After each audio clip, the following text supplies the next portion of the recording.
Good morning, First Unitarian. Welcome here. Great to see you all. This morning we're going to start with some singing together. Would you rise in body and or spirit? Join me in doing some singing. We're going to do Guide My Feet. If you want to follow along the music, it's in the gray hymnal number 348.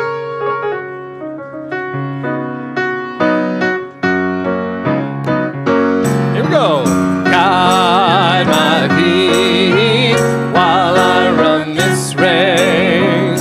Guide my feet while I run this race.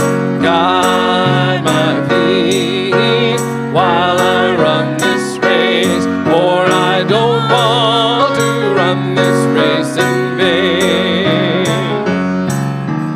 Hold my hand while I run this race. Oh, hold my hand while I run this race. Hold my hand while I run this race. For I don't want to run this race in vain. Stand by me while I run this race. Stand by me while I run this race.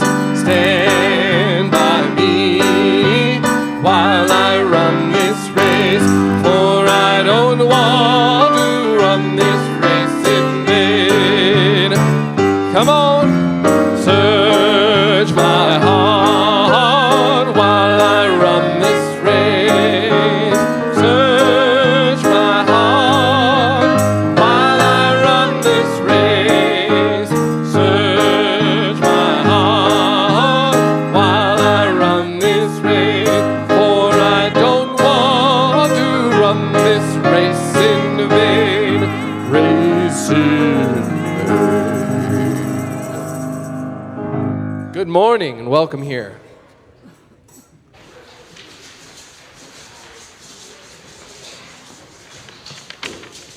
Good morning. My name is Coral Causeway, and I'm a member of your Board of Trustees here at First Unitarian. Whoever you are, whomever you love, whether you carry joy or sorrow in your heart, you're welcome here. All people of goodwill are warmly invited to join us on the great journey of the mind, the heart, and the spirit. If this is your first time with us today, please let the offering basket pass you by. Your presence is gift enough. We hope you will join us in the community room for coffee and conversation after the service. We would love to get to know you and answer any questions you have about our community. You can also visit the information table right near the exit for information as well. So on the first and third Sunday of the month, the offering at First Unitarian is donated to an organization from the Denver community, which has been chosen by the Giving and Action team. All cash and checks will be donated in full unless designated otherwise, and we'll learn about that organization a little later in our service. If you're looking for ways to engage with our community and support the work of our congregation, please visit the opportunities table at the back of the community room after the service. There are a variety of activities that would welcome some more helping hands. We'd love to match you with an opportunity that matches the interests you have. Please remember to silence your cell phone and other electronic devices, and welcome to worship this morning. At this time, please greet the people around you.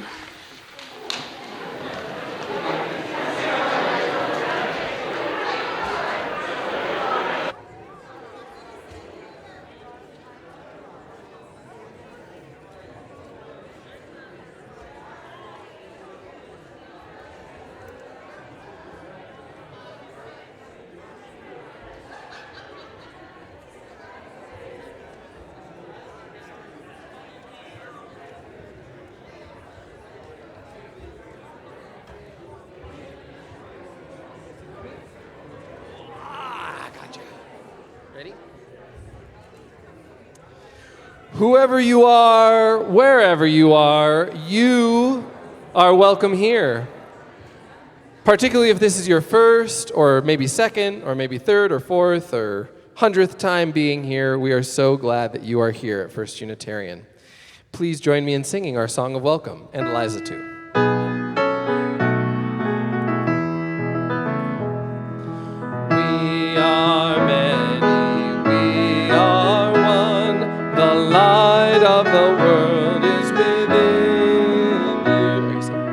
sacred and worthy is your soul.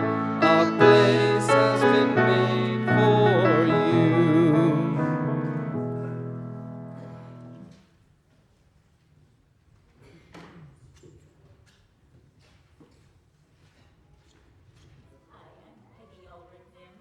With the Climate Justice Committee, and I've asked permission to jump in here for just a second to invite you all to the book talk that is scheduled for this Wednesday evening by Zoom, or next Sunday in the church library here in person. And I want to make sure that you contact me if you want to go on the Zoom, because I will need to send to you the Zoom link.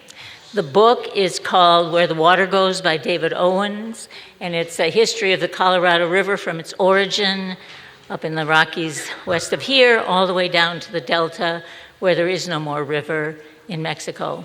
So I hope you'll join us, and even if you haven't read the book, please come. There's one copy left. They're free at the book table, thanks to Nan Wigginton. Thank you. Good morning. I'm Gabriella Flora, and it's an honor to call this beautiful community to worship today. I'm going to be reading the Beatitudes of Unitarian Universalism. They're loosely modeled on the Beatitudes of Jesus and the principles and purpose of Unitarian Universalism by our very own Reverend Mike Morran. Blessed is every person, for all are sacred and worthy. Blessed are those who practice compassion and justice, for there is a unity that makes us one. Blessed are the tolerant, for what goes around comes around, and none are entirely pure of heart. Blessed are those who seek truth with mind and heart, for the spirit of life lives within them. Blessed are those who honor democracy, for diversity is the intended order of things. Blessed are the peacemakers, for they do their work knowing it will never be complete. Blessed are those who know the one in Blessed are those who know the one in the all, and the all in the one, for nothing is excluded from the circles and cycles of life. Blessed are those who live what they preach and believe, even when the struggle is uphill, for they stand in the company of prophets and saints, grateful for the gifts of mind, body, and spirit that are not our own making. Blessed are those who strive to live with an open mind, an open spirit, and an open heart, for only love fulfills.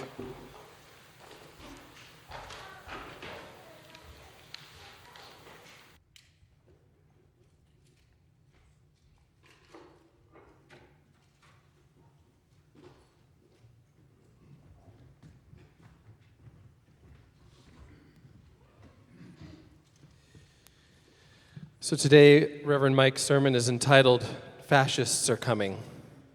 And we thought it would be really important to make abundantly clear where fascism stands here at First Unitarian, and that's what this Woody Guthrie song, All You Fascists Bound to Lose. We invite you to sing on the chorus if you know it, or as you pick it up as it goes along.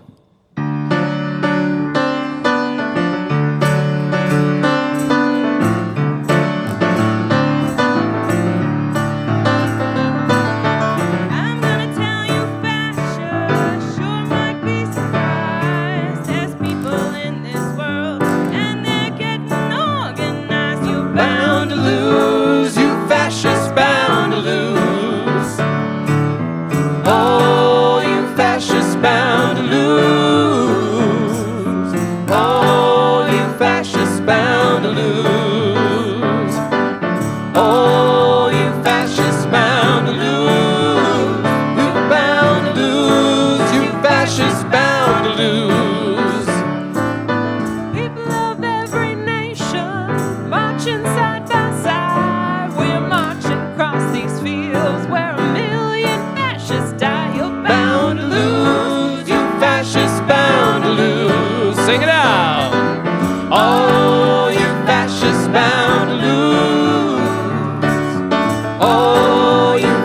fascists bound to lose. Woo! Oh, you fascists bound to lose. You're bound to lose. You fascists bound to lose.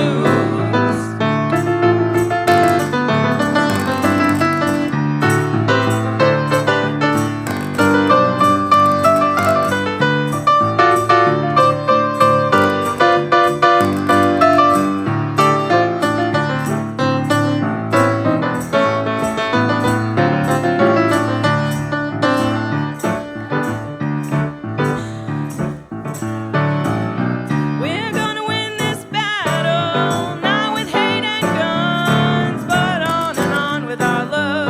That's how it will be won. You Bound to lose. You fascists bound to lose. Oh, you fascists bound to lose. Oh, you fascists bound to lose.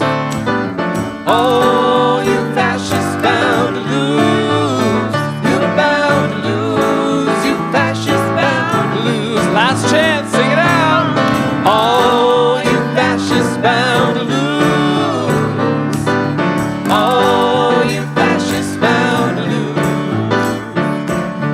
Oh, you fascists bound to lose. You're bound to lose. You fascists bound to lose. You're bound.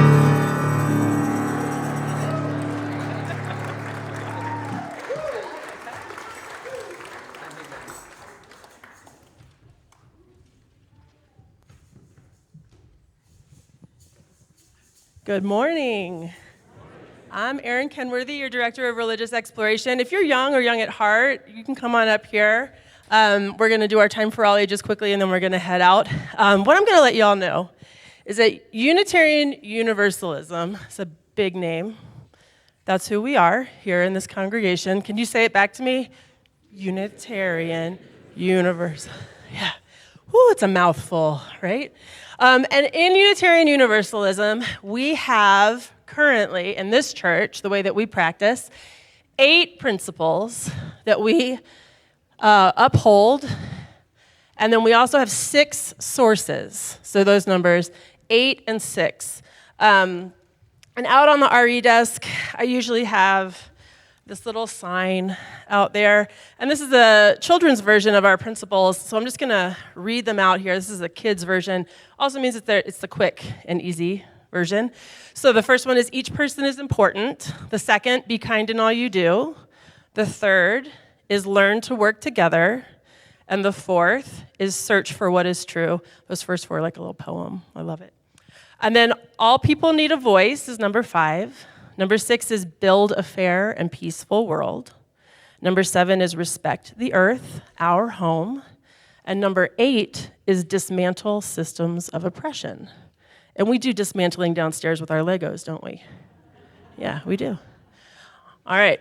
So those are our principles as they stand right now. And then we have 6 sources where we go to for inspiration, and it could be direct lived experience, it could be words and deeds of some amazing other humans that are living or have lived in the past. We have wisdom from world religions, we have Jewish and Christian teaching specifically, we also have humanism as a source, and earth-centered traditions are some of the places that we get our information and our knowledge that we draw on.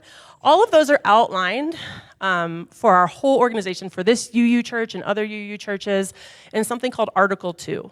And right now, there's a conversation about what's going on with Article 2. Are we going to redefine what it means to be Unitarian Universalism? How does this make us feel on the insides when we hear that? No, right? And I understand that change can be scary, but what I want to show you is one of the ideas about how we would represent it.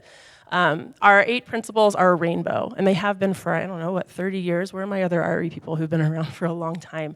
But we've ascribed a color to each of the principles, so it's easy to keep it lined up as we go through RE. Well, what they're proposing now is a flower. Can you all see my flower? You don't have to read it. It's far away. Just generally the shape. If you can see the shape, that'll help. In the center, we have love. This is what the Article 2 Commission is proposing, is that everything that Unitarian Universalists do has love at the center.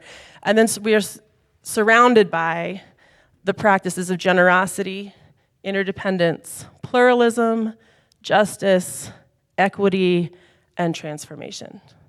And some of my RE friends have turned this into something that they have taken all the letters from these 7 words and turned it into jet pig. Jet pig, or if you include the L, there you can do J piglet. And so now there are UU churches across the country that are now creating mascots with a little pig and it's wearing a jetpack. Which, I haven't really jumped on that boat yet. Just because, and I understand the importance of mnemonics and remembering what it is that's important to us. But I also don't want to turn my spiritual practice and my faith community into a characterization of what it is that we do. And not to say that that doesn't work for other folks, especially for kids when they need to remember who it is that we are. And I think the mnemonic is helpful. But I wanted to show you the flower, because I think I'm going to stick with this flower model. The other thing I wanted to share just before we head out to our stuff downstairs is that this morning, the adults up here are going to talk about this big word called fascism. What in the world could that be? I'm just going to let you know it's pretty much the opposite of everything that's in this flower. It's kind of like conformity, obedience, militarism and violence. What else? Instead of generosity, we've got hierarchy in fascism. So as I was reading through the definition of fascism, it occurred to me that a lot of the words I was reading were in direct opposition to the things that are going to be on this flower as we move forward. And I wanted to point that out to you, that here we center love, and that's not something that happens where fascism lives. And so, with that message for my adults and my young friends, we're going to head out to our programming this morning. Thank you.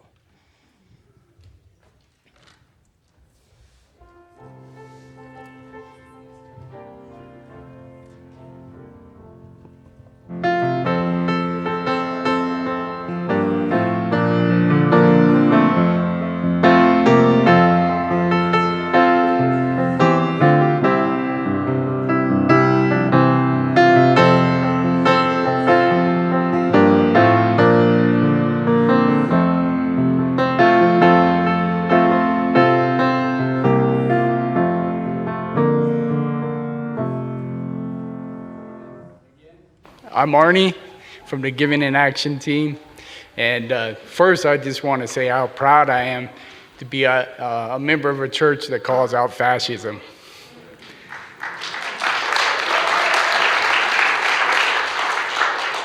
This morning, our Giving in Action recipient is the Women's Bean Project. And they do some wonderful work helping women get out of poverty. And here's Luann to tell you all about it.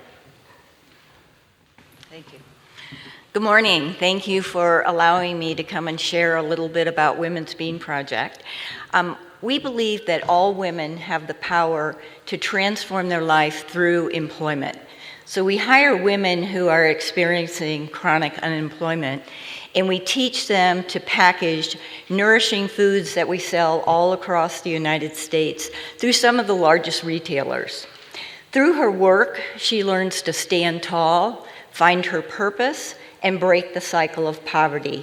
Because when you change a woman's life, you change her family's life. We were founded back in 1989 by Jossie Eyre. Jossie had gone back to school to get her master's in social work a little later in life. She was in her late 50s, early 60s at the time. And one of the requirements was a year-long internship at a local nonprofit. And so she did this at the Gathering Place. They provide day services for women and children. And while Jossie was there, she would see the women come, use the services, get a job, and be off and on their way. And then 2 or 3 weeks later, she'd be back again repeating the procedure. And Jossie saw this happening with multiple women. And so she thought, well, maybe if I taught them some skills, they'd be able to maintain a position. So Jossie took $500 of her own money. She bought the raw materials to make our 10 bean soup, which was the first product in our line, and 34 plus years later is still #1. And the Gathering Place gave her a room. She took 2 women, and they started producing 10-bean soup. This was happening in late September, early October of '89, so it was prime time for soup sales, going into cooler weather and fourth quarter for selling products anyway. And they turned that $500 into $6,100 in sales.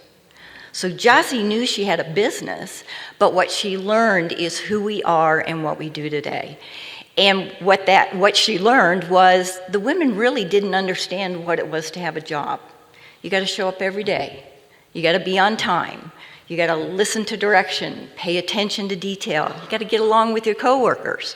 Well, these are all transferable skills into any industry. And so that's really what we do. When you think about the last thing that you learned new, somebody probably held your hand, showed you how to do it, then stood with you while you did it a little bit until you had the belief in yourself that you could. And that's really what we do, because we believe in her until she believes in herself again. And who is our woman? Our average woman is 34 years old, has 2 to 3 children, and 95% of the women we serve are justice involved, so that they have lots of barriers to employment. So what we need to do is identify what those barriers are and then help her move past those. Our program is 6 to 9 months. My timer already went off, so I'm going to be brief. 6 to 9 months, which is a really short period of time to make change in your life.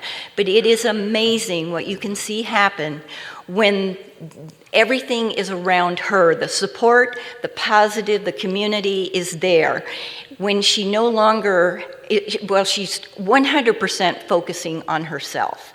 And a lot of things can change in a very short period of time. And that's what I'm going to share with you this morning. I will be here after your service and would love to answer any questions that you have. And once again, thank you so much for allowing me to share.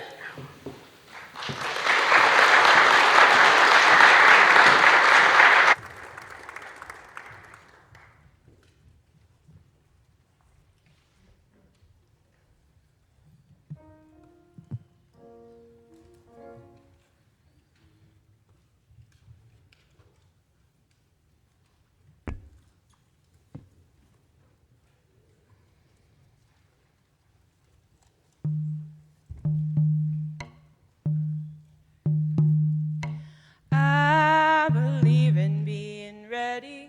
I'm a little low, aren't I? Sing with me. I believe in being ready. I believe in being ready. I believe in being ready, for the time is drawing near. Brothers, sisters, please get ready. Brothers, sisters, please get ready. Brothers, sisters, please get ready, for the time is drawing near. Oh, there'll be signs and wonders. Oh, there'll be signs and wonders. Oh, there'll be signs and wonders, for the time is drawing near. We'll turn round and just start over. We'll turn round and just start over. We'll turn round and just start over, for the time is drawing near. I believe in being ready. I believe in being ready. I believe in being ready, for the time is drawing near. I believe in being ready. I believe in being ready. I believe in being ready, for the time is drawing near. For the time is drawing near. For the time is drawing near.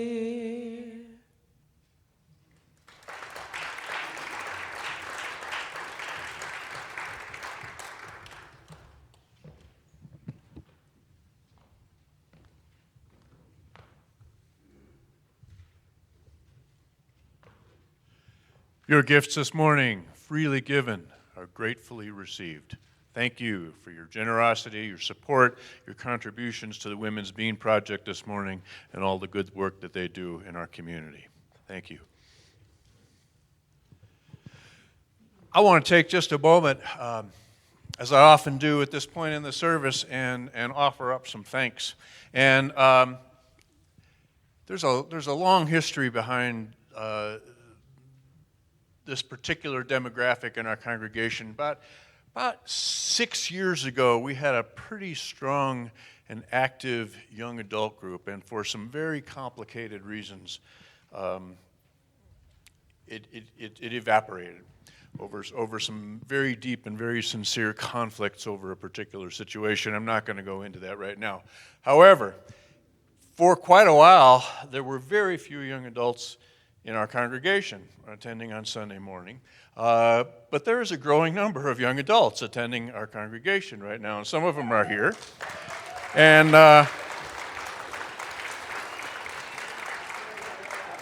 yeah, I just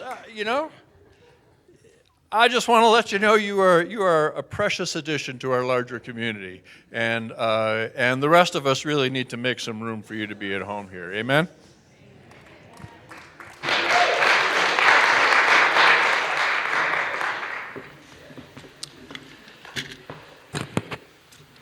Very briefly, I want to let you know I will be speaking on fascism in a few minutes. And after the service today, we have our monthly Whole Soul Studio, which is intended for us to connect and be with each other around some important topics. And the topic today will be around being an anti-fascist. So you're all welcome. And I mean that sincerely. You're all welcome. We'll begin probably about 15 minutes or so, maybe 20, after the end of this particular service. I want to let you know Michael Carr had shoulder surgery this past week. There's a very good chance he's watching online right now. Michael, glad you're home and glad you're healing. There were some minor complications, but he is recovering, and I spoke to him this morning. He welcomes visitors, but please call first. Gratitude to our caring team for providing some meals to Michael and Heather while he recovers.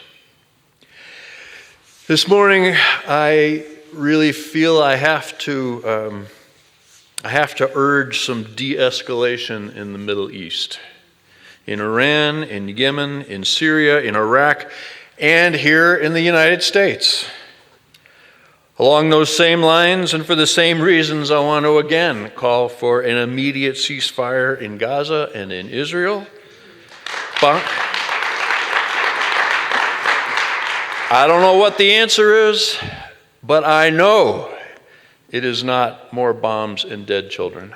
Amen. May those who are making decisions about war and peace and death and destruction, and those who are carrying out the orders, may they be filled with the light of their divine God or gods, and may they be moved to extraordinary compassion for innocent people and living things. My prayer today was written by Aurora Levins Morales.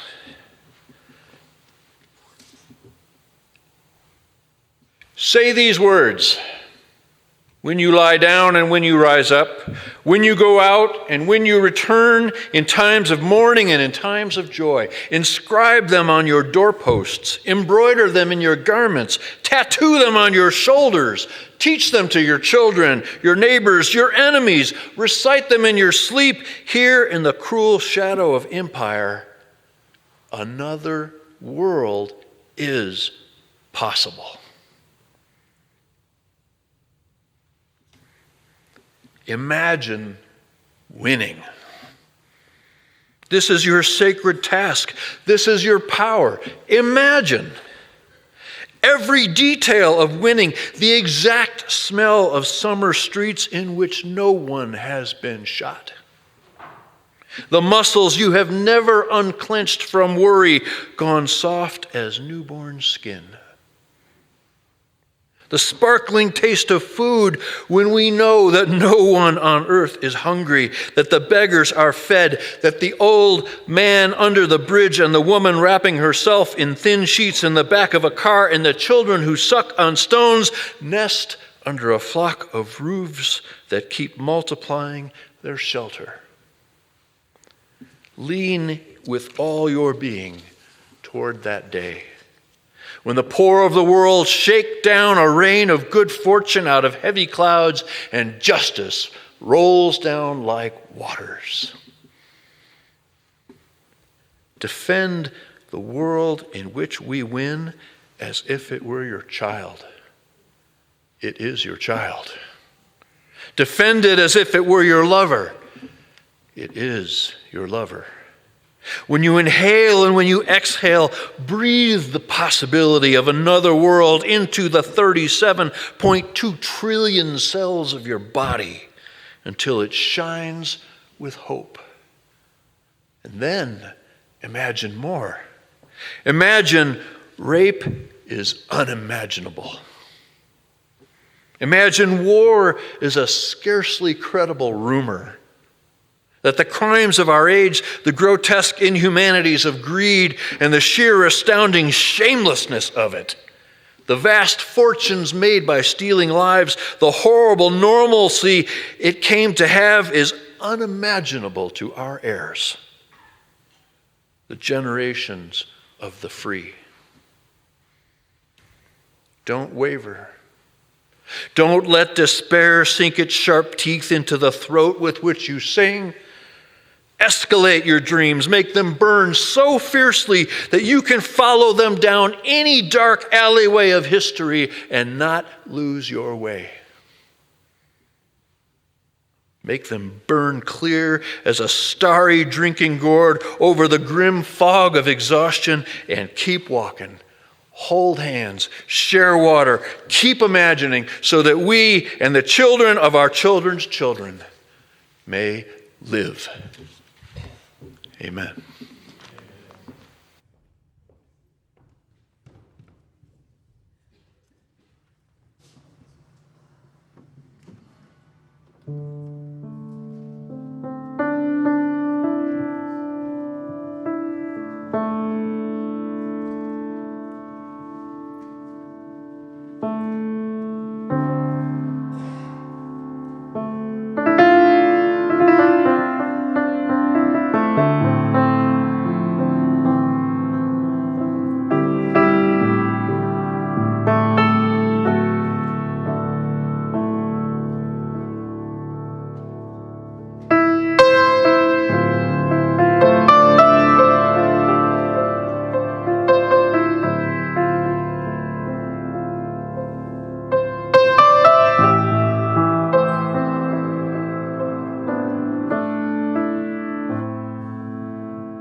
Thank you, Leah, and our wonderful singers this morning. If you'd like to, feel free to stand up and stretch for a sec. We've been sitting for a bit.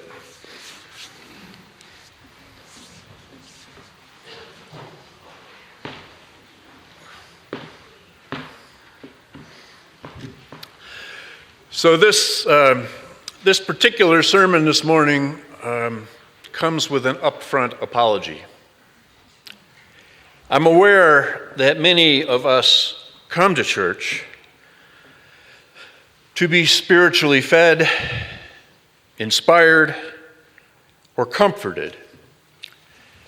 And I do think we do that pretty well most of the time. This particular sermon, you are warned in advance, though, is going to have very little in it that is comforting or even gentle. If that's what you've come here hoping for today, I apologize. That will be another day, I promise. I want to talk about fascism this morning because, increasingly, politicians and pundits on both the left and the right have been using that word to describe the other side.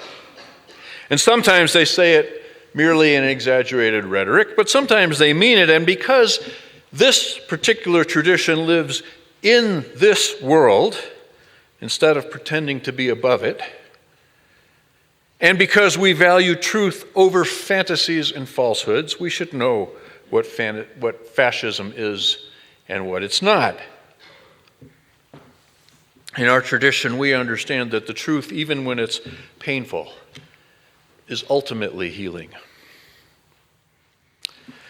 One other brief note, I'm going to use the word sycophant several times in my sermon today, and if that word is not familiar to you by any chance, vocabulary.com defines it as follows, quote, "A sycophant is a person who tries to win favor from wealthy or influential people by flattering them, also known as brown-nosers, teachers' pets, or suck-ups." Unquote. The former president and his sycophants, Rudy Giuliani, Margie Taylor Greene, Josh Hawley, Mo Brooks, Lauren Boebert, Jim Jordan, Sean Hannity, Jesse Waters, Tucker Carlson, many others have used the word fascist to describe liberals, Democrats, the left, even the justice system recently. On the other hand, the current president has said that it's the MAGA Republicans who are semi-fascist. That's a quote. And in that, he is echoed by numerous, and I mean hundreds, of professors, commentators, political scientists, and historians. The Council on Foreign Relations defines fascism. There's a lot of definitions out there. I chose this one. The Council on Foreign Relations defines fascism as a mass political movement that emphasizes extreme nationalism, militarism, and the supremacy of both the nation and the single powerful leader over the individual citizen. This model of government stands in contrast to liberal democracies, which support individual rights, competitive elections, and political dissent. Unquote. The most recent historical examples we have of fascist government come from the 20th century, first in Italy under Mussolini. That's where the word came from. He actually called his political party the Fascist Party. It's a conflation of a couple of Italian words. And then in Germany under Adolf Hitler. In both cases, fascism rose to power over democratic or parliamentary systems largely because large groups of people lost faith in democratic systems or parliamentary systems. A lack of faith which the fascist party in Italy and the Nazi party in Germany strongly, even forcefully encouraged that loss of faith, promising strong leadership and solutions to very real problems of governance, inflation, unemployment, and uncertainty, playing largely on national pride. One of the things that MAGA cheerleaders and sycophants like to point out is that both the Fascist Party and the Nazi Party initially sold themselves as socialists. And so they try to make the case that fascism is really a goal of leftist politics rather than right-leaning politics. There's even a book that's quite popular in right-wing circles called Liberal Fascism: The Secret History of the American Left from Mussolini to the Politics of Change. The trouble with that particular conclusion is that it requires a very selective reading of history and a willingness to conflate words with actions that have nothing to do with those words. In fact, redefining words or abusing them until they are essentially meaningless is a tried and true tactic of fascism. And fascists are not the only ones who do that, but it is a tried and true tactic of fascism. So I'm going to focus this morning on actions rather than labels. Things that actually happened, things that are actually happening. And in doing so, I'm going to borrow heavily from my colleague, Reverend Celia Kingman. She gave a recent lecture on fascism in which she quotes and uses the work of Jason Stanley, who wrote a book called How Fascism Works: The Politics of Us and Them. Jason Stanley is a professor and scholar of philosophy and propaganda at Yale. Importantly, he describes fascism as an ideology, but again, recognizing the fluidity of words, he says it's more accurate to recognize something by what it does rather than by what it calls itself. Stanley lists 10 tactics of political fascism. And like Reverend Kingman did in her lecture, I'm going to share some of them here. There's 10 of them. I'm only going to share 8. And these are, by the way, taken almost directly from a video lecture that Stanley himself gives. It's available on YouTube. It's called The 10 Tactics of Fascism. You can look it up. I actually encourage you to do so and to watch it. It's going much more detailed than I'm going to be this morning. He notes right at the outset that these tactics come bundled and overlapping. They can't really be isolated from each other, or at least not easily. I'm going to share 8 in the interest of brevity, and I'm going to paraphrase Reverend Kingman. The first tactic of fascism is creating a mythic past. Fascists sell the idea that there was once a glorious past, presented in the idea that we were once a great nation, and when we were great, this is the unspoken part, but it's implied, the dominant racial group ruled over all the others. But now that's been taken away. Not lost by our own actions, but taken away by some group designated as the other. Does this sound familiar? The second tactic is propaganda. And all social movements and politics use propaganda to persuade. Even Unitarian Universalists use propaganda to persuade, I think, sometimes. Fascist propaganda, however, makes a distinction between friends and enemies, and it casts the other as a threat and presents the idea that the others are fundamentally opposed to the nation. Tactic number 3 is anti-intellectualism. Authoritarianism presents a cult of the leader. And in a fascist system, the leader and only the leader sets the rules about what's true and false. So we see the takeover of the country's media and schools and cultural institutions to enforce what the leader says is true. So institutions that teach multiple perspectives on history always threaten the leader. Expertise is always a threat to the leader.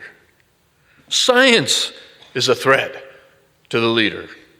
If intellectuals or the media or religious leaders start telling the truth, they become a threat. So, anti-racism, critical race theory, gender studies, diversity, equity, inclusivity training, critical thinking skills are definitely a threat. Tactic 4 is creating a sense of unreality. Authoritarians work to undermine what we know to be true and to convince people that A, everyone is lying, and B, that the lies don't matter. Stanley says, if you're going to rip the heart out of democracy, you get people used to lies. The fifth tactic of fascism is hierarchy, and not just organizational, but social and cultural. Absolutely central to fascism, it is the big lie at the center of things. White supremacy, male supremacy, European supremacy, able-bodied supremacy. These lies assign people superiority and privileges and benefits that go with that superiority.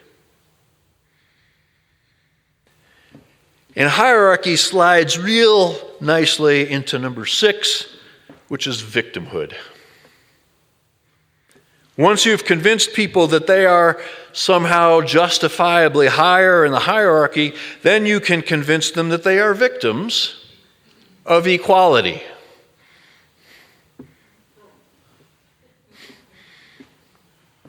Fascists tell people that equality is victimizing them by making them lose their rightful place or their power.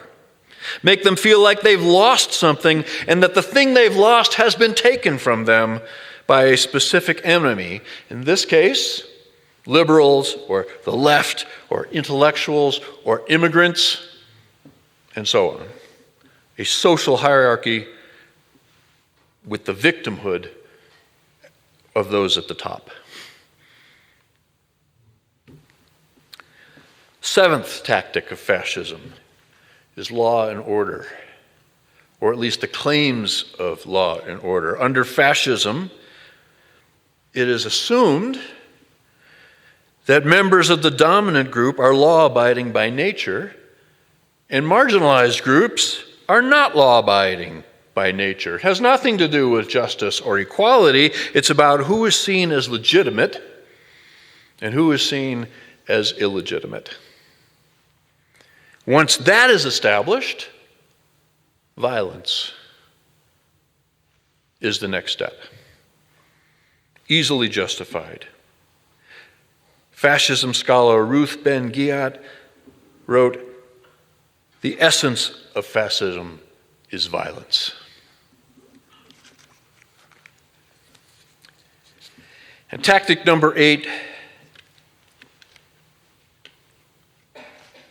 is what Stanley calls sexual anxiety. In every case, historically, across different cultures, historical settings, the fascist leader will say, your women and your children are under threat. You need a strong man to protect your families. Fascists make conservatives overwhelmingly terrified of people of color, immigrants, transgender rights, gay, lesbian, bisexual people and their families. According to fascists, these targeted groups are not simply trying to peacefully live their own lives, they are trying to destroy the majority's life. They are coming for the majority's children. There's a couple more, but I'll stop there. It's not that any one of these makes a politician or a political movement fascist, but taken together, especially when people are told that they are under an existential threat from a created other. Not a real one, right? A created one. That is fascism. Mussolini did this. The Nazi Party did this. And the list I just shared, as far as I can see, represents the former president's pretty much his entire platform. Echoed and enthusiastically shared by his sycophants and millions of followers. So, I am not a conspiracy theorist.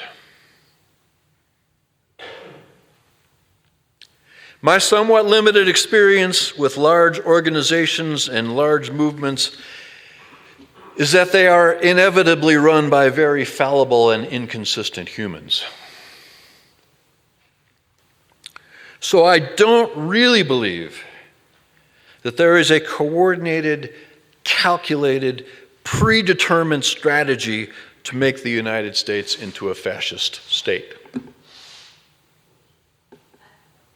First of all, while a former president and his sycophants clearly have powerful fascist instincts, I just don't see him or them as that smart. Or even capable of being that calculating. On the other hand, if there isn't an overall calculated strategy, well, then I'm confused because there are a number of priorities, decisions, and positions from the political right that I personally find otherwise incomprehensible. Consider that if encouraging a sense of unreality, normalizing lies, doubting science and intellectualism, creating a longing for law and order, if that's the goal, then making the government ludicrously inept and unbelievable is a very effective tactic. Making sure that there was no comprehensive COVID response was a tactic. All the misinformation about COVID was a tactic. The attack on the Capitol, threats against governors and other civil servants, attacks on universities and scholarship, even things like refusing to address a horrifically unfair healthcare system, refusing to even consider real solutions to a broken immigration system, refusing to consider making higher education more affordable or more accessible, refusing to even address climate change in any meaningful way. Is it possible that all of these are really just tactics to keep us afraid? To keep us disempowered? To convince us that our society is in a state of decay and chaos, and most importantly, there's someone to blame for it.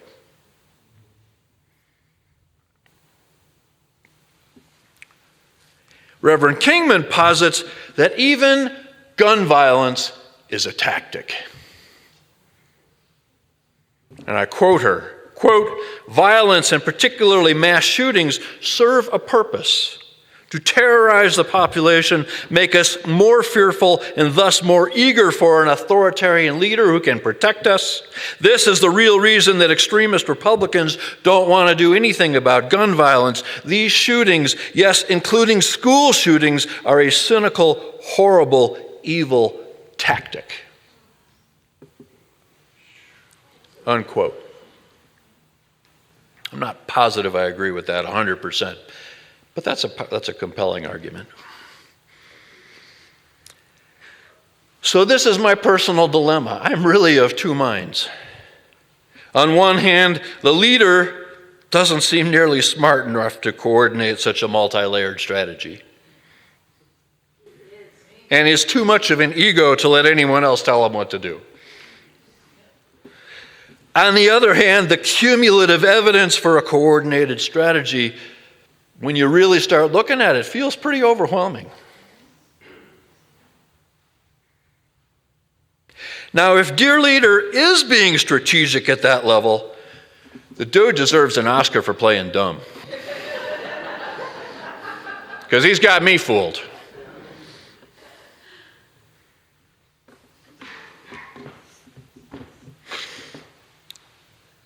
We've only scratched the surface.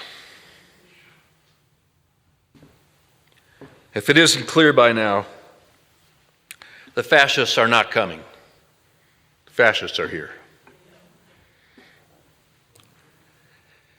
And First Unitarian Society of Denver is here. Allow me to riff a little bit on Unitarian Universalism. We've been heretics for over 400 years. We value independent thinking. We value knowledge. We value science. We value freedom, not just for ourselves, but for everyone. All souls are sacred and worthy, no exceptions. I'm not saying we've done any of those things perfectly. I'm saying we're clear about what we value, what's important to us. We value democracy, not because it's perfect, it's not, but for the precise reason, this precise reason, when it works, it gives the best odds that everyone can be heard and included. Everyone gets a fair shot. There's no other system that does that, or even claims to. And we value truth. Not just the scientific kind, but I would say the spiritual kind. The kind that makes us more whole, more connected, more humble in the face of mystery and our own fallibility. We understand that truth, capital T, is inherently healing, even when it's painful. And we understand that without truth, there is no wisdom. There is no enlightenment. There is no transcendence. Without truth, there is no love.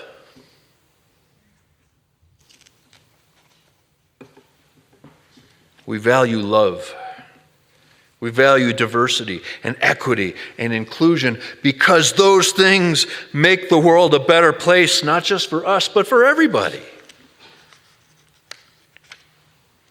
We are more as a diverse people than we could ever be as a homogeneous people.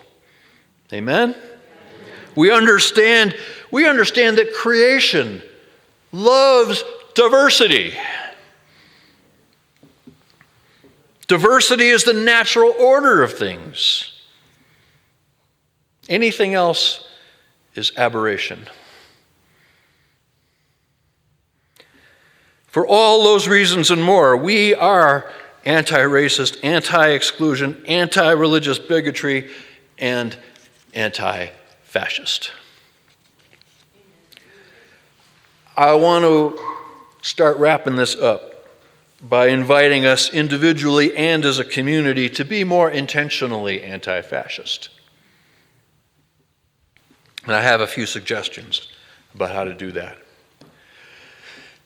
In no particular order. Care about the truth. Care about it. Don't let them take that from you. We can't make good decisions about anything if we don't have good information. And this applies to government, the environment, racism, healthcare, education, and it even applies to your own spiritual, personal, emotional growth as a human being. Care about the truth. Only the truth shall set us free. Second,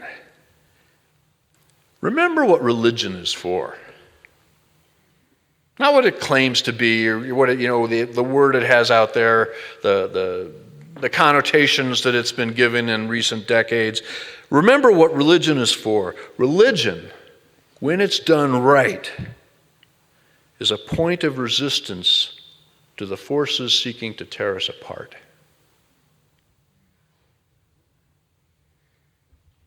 That's what religion's for. Resisting the forces that are trying to tear us apart. Religion translates literally as the rebinding of that which has been broken. And though it originally referred to a broken relationship with God, I think if you're doing anything that repairs a relationship, you're practicing religion. Remember the Beatitudes, right? Blessed are the peacemakers.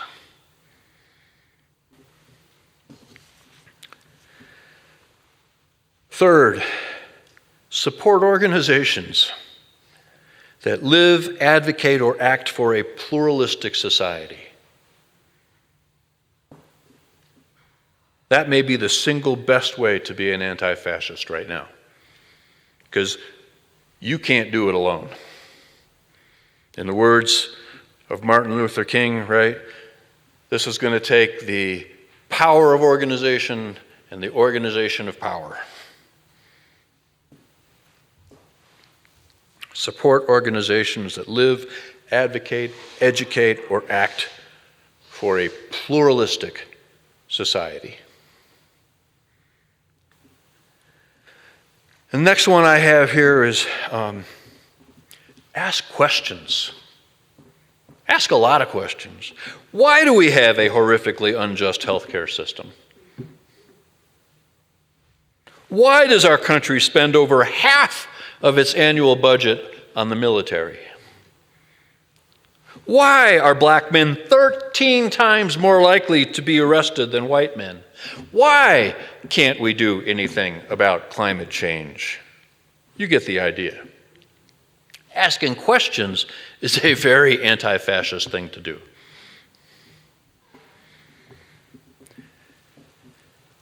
And lastly, I'll end with this. I've said this many times here. It's been working for me for 30-odd years.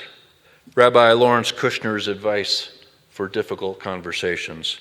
He says, never begin by saying, you're wrong, and let me tell you why. 3 steps. He said, begin with this. This is where I'm coming from. And this is where it leads me. And this is where I find it satisfying. This is why I find it satisfying. I hope I have more or less followed that model in my comments this morning. Thank you.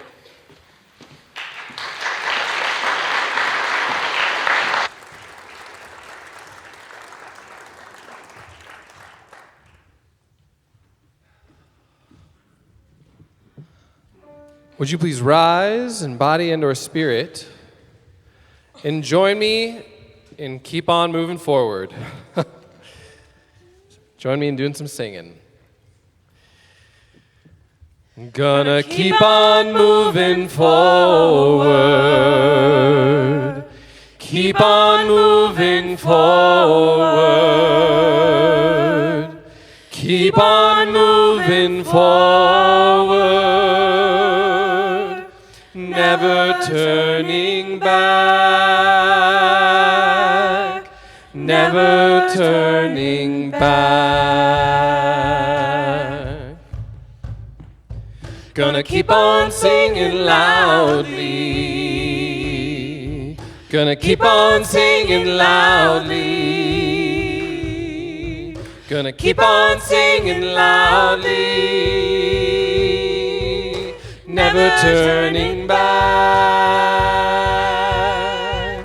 Never turning back. Gonna show our children courage. Show our children courage. Show our children courage. Never never turning back, never turning back. Gonna keep on loving boldly, keep on loving boldly, keep on loving boldly. Gonna keep on loving boldly, never turning back, never turning back. Gonna keep on moving forward, gonna keep on moving forward, keep on moving forward, keep on moving forward, never turning back, never turning back, never turning back, never turning back, never turning back.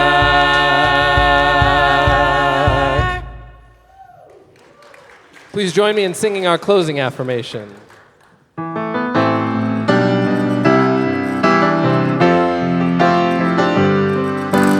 Behind all our differences and beneath our diversity, there is a unity that makes us one, binds us forever together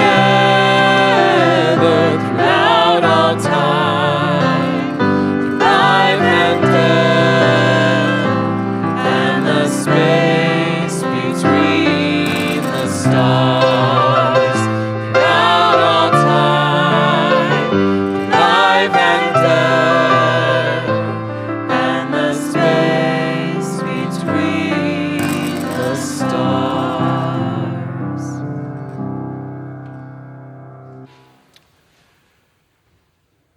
Be noble, friends, for you were born of the stars.